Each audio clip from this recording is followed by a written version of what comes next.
Now, act like a professional World War II documentary scriptwriter with expertise in immersive storytelling and emotional pacing. Your task: write a long-form, high-retention YouTube narration script based on 12 USS Yorktown. Was repaired in 72 hours. Japanese commanders couldn't believe it. Detail.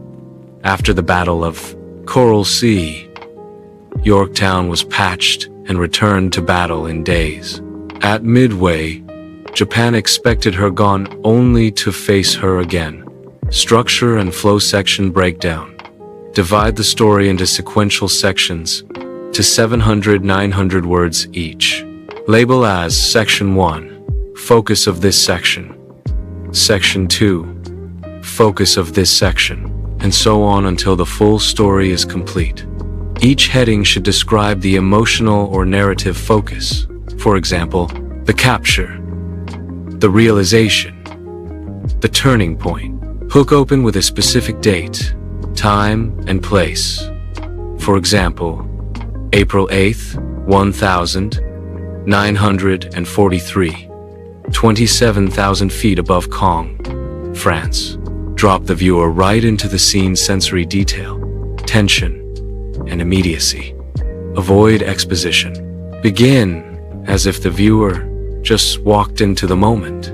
Make the first 15 seconds visual and emotional enough to hold retention. Think cinematic cold open, not history lecture.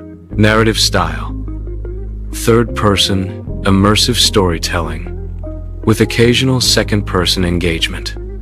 You can almost feel the freezing wind. Use real names, ranks, and authentic military vocabulary. Keep pacing tight. Show, don't tell. Every paragraph should make the viewer see or feel something, not just know it. Section Genera. June 4th, 1942, 4:30 a.m. North Pacific Ocean, 325 miles northeast of Midway. Dawn creeps over the horizon in pale streaks of gray and orange. The sea is restless, rolling under a low ceiling of cloud. On the flight deck of the USS Yorktown, deck crews move quietly. Deliberately, men who understand that noise carries, that every minute matters. You can hear the wind now, cold, sharp. It cuts through jackets and into bone. Engines begin to turn over. One by one, aircraft shudder awake, propellers blurring into spinning disks. The smell of fuel hangs thick in the air. Pilots climb into cockpits, faces already hidden behind goggles and masks. Some make quick jokes, others say nothing at all. They have been briefed. The Japanese fleet is close. Below decks, radar operators lean toward their scopes, eyes fixed, hearts pounding. The sets are crude by modern standards, but today they are priceless. Somewhere out there, 4 Japanese fleet carriers are launching aircraft of their own, waves of bombers and fighters that have never been stopped before. At 4:55, Yorktown turns into the wind. Launch the first group. Dauntless dive bombers roar down the deck, lift, and vanish into the low clouds. Torpedo bombers follow slow, vulnerable, terrifyingly brave. Wildcats claw upward to form a thin, protective screen. As the last plane lifts off, Captain Buckmaster watches them disappear.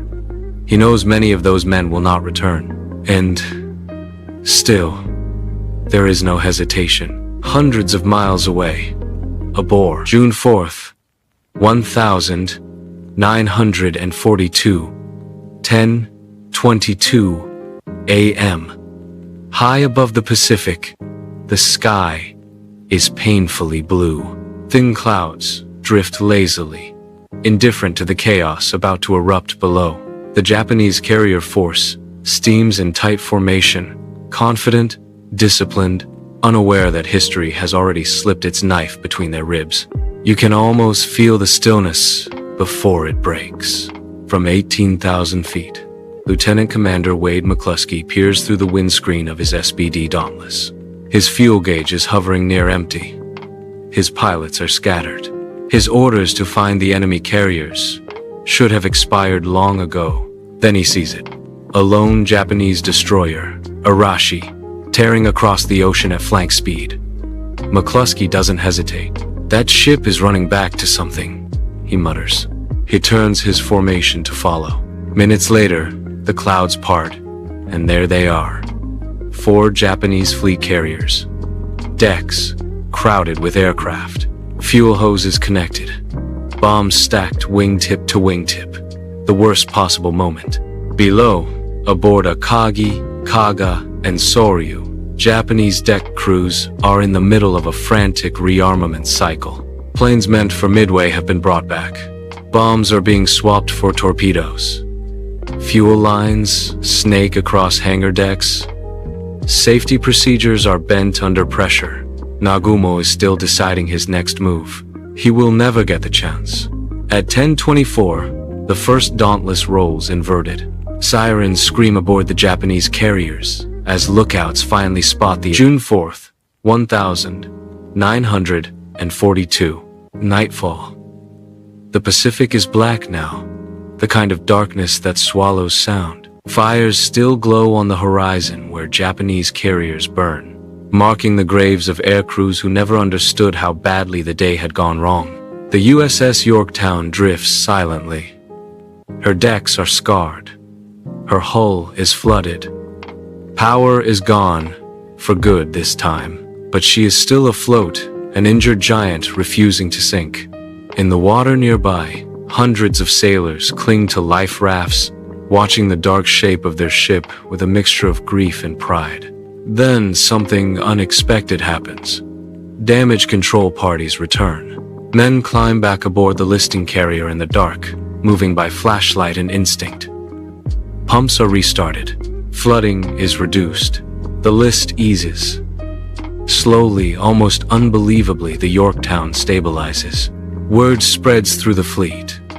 She might be saved. On the morning of June 5th, the destroyer USS Hammond comes alongside to provide power and pumps. Lines are rigged. The operation is delicate, dangerous. Everyone knows Japanese submarines are still out there. No one wants to say it, but the truth hangs heavy in the air. The Yorktown has already cheated death more times than any ship should. At 13:31, the ocean answers. A sudden, violent explosion rips through the water beneath Yorktown. A Japanese submarine, I-168, has slipped through the screen. 4 torpedoes streak in. One slams into Hammond, breaking her in half. She sinks in minutes. 2 more hit the Yorktown. The wounded